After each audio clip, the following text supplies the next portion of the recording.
Hello traders, Gary Wagner here just after 11 o'clock in Honolulu, 4 o'clock in New York on Thursday, the 5th day of February 2015, and this is the daily report for gold and silver.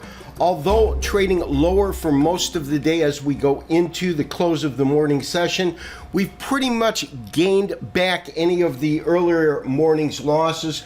We're currently looking at gold trading roughly at 1266, 1267.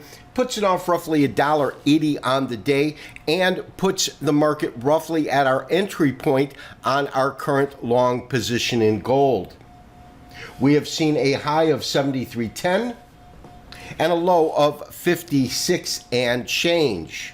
Silver, with the earmarkings of a pretty substantial range when we look at this single day candle here, we currently have it trading off roughly a nickel on the day, 17.29, the low on the day, 16.90, and the high, 17.48. More on silver towards the end of the show.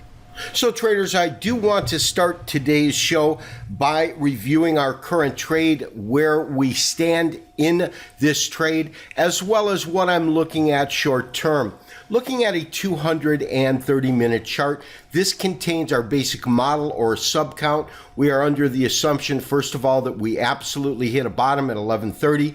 That took place beginning of November last year. Pretty clear, pretty easy to uncover. First rally takes us from 1130 up to about 1237. So you've got a standard $100 rally.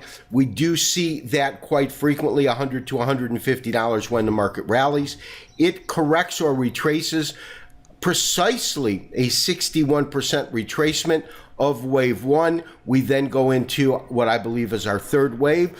Third wave does appear concluded as a 138% extension of wave one, which took us into a shallow corrective wave. I say shallow because typically on your corrective waves 2 and 4, you will see one being substantially deeper, meaning a 50 or 61% retracement, and the other corrective wave having a more shallow retracement, typically 38%.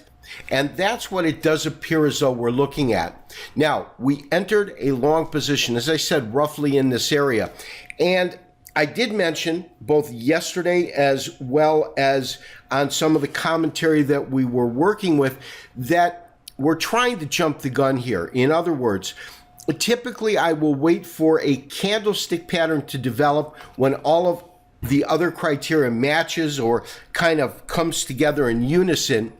What I did here, though, is